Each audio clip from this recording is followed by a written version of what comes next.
Hello students, welcome back to my YouTube channel APT Adda. I am your science mentor इजहारुद्दीन।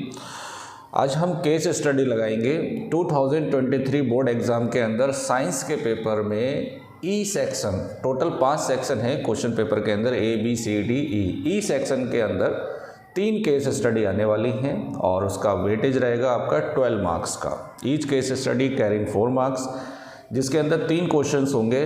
2 question आपके 1 mark के होंगे और एक question आपका 2 मार्क्स का होगा और उसके साथ भी चॉइस दे रखी होगी। तो पेपर को जितना पॉसिबिलिटी थी इजी करने की वो कर दिया गया है, लेकिन आपको ऐसा लगता है कि ये पेपर बहुत इजी कर दिया गया है, लेकिन स्कोर करना बहुत डिफ़िकल्ट है।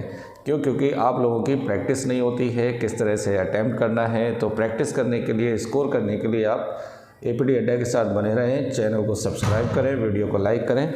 देखिए किस तरह से इसे सॉल्व करेंगे। इसके अंदर आपको केस स्टडी दे रखी है कि read the following and answer the question from A to C, है ना। ABC 3 क्वेश्चंस होंगे इसके अंदर। ये देखिए, ये कुछ रिफ्लेक्शन का फिगर दे रखा है। ये आपके टीचर ने आपको पढ़ाया होगा कि कोई नॉर्मल जब परपेंडिकुलर गिरता है ना लाइट रे, तो वो रिफ्लेक्ट होकर उसी डायरेक्शन में क्या हो जाती है, वापस हो जाती है। ये इंसिडेंट रे है, ऑब्लिकली आई है, तो ये नॉर्मल के साथ जो एंगल बनाती है उसे एंगल ऑफ इंसिडेंस बोलते हैं। और रिफ्लेक्ट होकर उसी मीडियम में जब ये वापस जाती है तो उतने ही एंगल से जाती है जितना एंगल इंसिडेंस होता है, और इसको हम बोलते हैं एंगल ऑफ रिफ्लेक्शन। और लाइट रे जिस पॉइंट पे इंसिडेंट होती है उसको हम पॉइंट ऑफ इंसिडेंस बोलते हैं। और ये आपका प्लेन मिरर है। क्लियर। चलिए, ये आपका दे रखा है रिफ्लेक्शन फ्रॉम प्लेन सरफेस। ये कुछ आपको केस स्टडी टाइप दे रखा है। अब इसके अंदर क्या क्या दे रखा है देखिए। Light is a form of energy. सही बात है, ये एनर्जी की फॉर्म में होती है और एनर्जी हमारे काम में आती है। तो ये किस काम में आती है? ऑब्जेक्ट को देखने के काम में आती है। वही बातें लिखी हुई होंगी। Which induces sensation of vision to our eye. सही बात है, हमारी आँख को ये देखने में हेल्प करता है। Objects becomes visible when light bounces of on surface and hits are आई। बहुत ही इंपॉर्टेंट स्टेटमेंट है ये। मैं जब बच्चों को मैं पढ़ाता हूँ तो यही बात पूछता हूँ कि हमें ऑब्जेक्ट कैसे दिखाई देता है। तो जब किसी ऑब्जेक्ट पे लाइट गिरती है तो रिफ्लेक्शन के बाद जब हमारी आँख पर जाकर टकराती है तब हमें ऑब्जेक्ट दिखाई देता है। The phenomena of bouncing back of light rays in the same medium on striking a smooth surface is called reflection of light. तो ये तो एक सिंपल सा आपका डेफिनेशन हो गया कि रिफ्लेक्शन क्या होता है, रिफ्लेक्शन ऑफ लाइट क्या होता है। अब देखिए आगे पढ़ते हैं कि केस स्टडी के अंदर और क्या दे रखा है। देखिए, आप if parallel beam of incident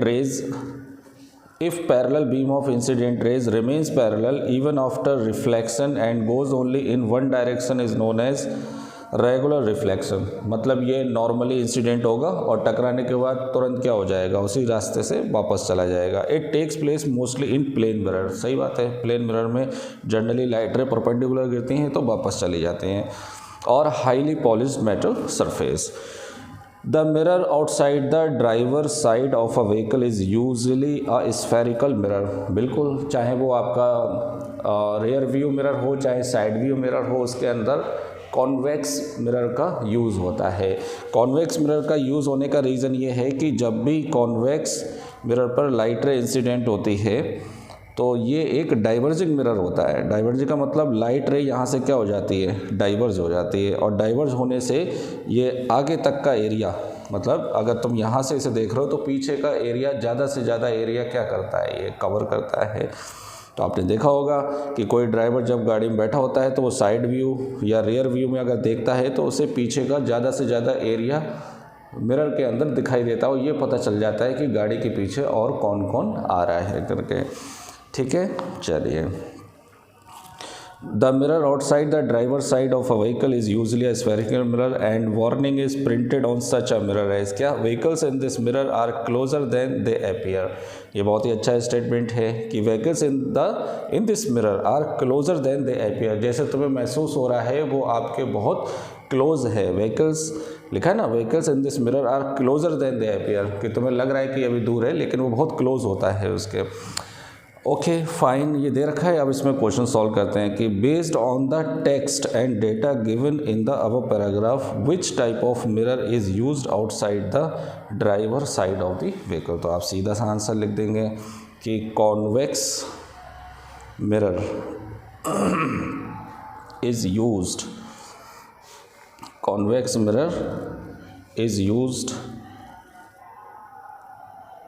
outside the driver sides, है ना, of a vehicle, of a vehicle. या तो इतना लिख दें, एक आध बात और लिख दें कि convex mirror cover the wide range of area, ये भी लिख सकते हैं आप इसके अंदर, ठीक है।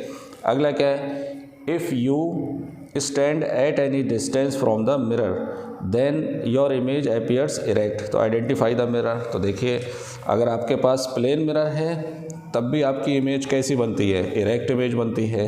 ये आपको नॉलेज होना चाहिए। उतनी दूर बनती है जितना दूर ऑब्जेक्ट रखा होता है उतनी पीछे की साइड बनती है। और कैसी इमेज बनती है, इरेक्ट इमेज बनती है।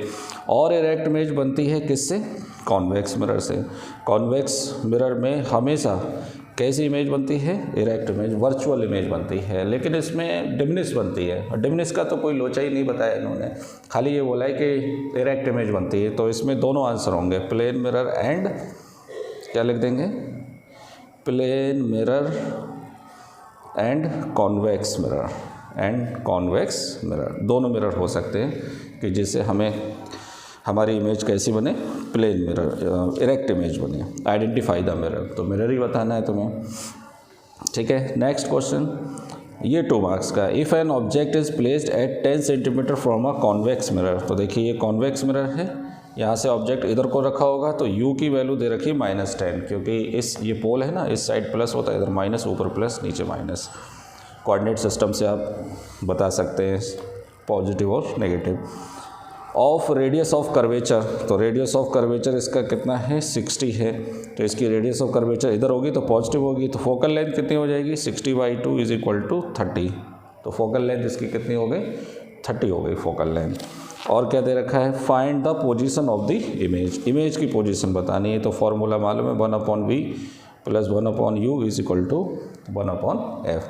तो 1/v + 1/u के प्लेस पर -10 और f के प्लेस पर 30। तो 1/v माइनस का है, उधर जाके किसका हो जाएगा, प्लस का हो जाएगा।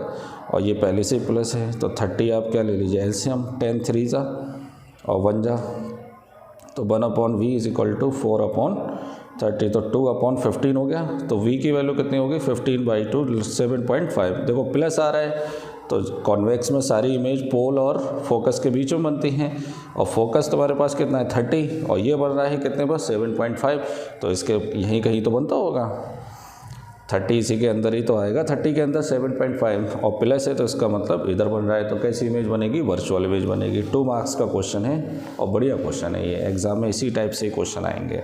अच्छा, इसमें जो चॉइस वाला क्वेश्चन है ये भी बहुत ईजी है। देखिए इसके अंदर क्या दे रखा है, the focal length of mirror is 12 centimetre, then what is the radius of curvature.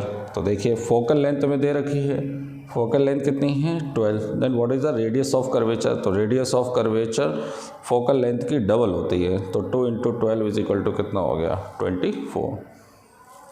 Clear. तो इस तरह से 4 मार्क्स आप आसानी से क्या कर सकते हैं, स्कोर कर सकते हैं। वीडियो पसंद आया हो तो चैनल को सब्सक्राइब कर दें, वीडियो को लाइक करें। मिलते हैं नेक्स्ट केस स्टडी में।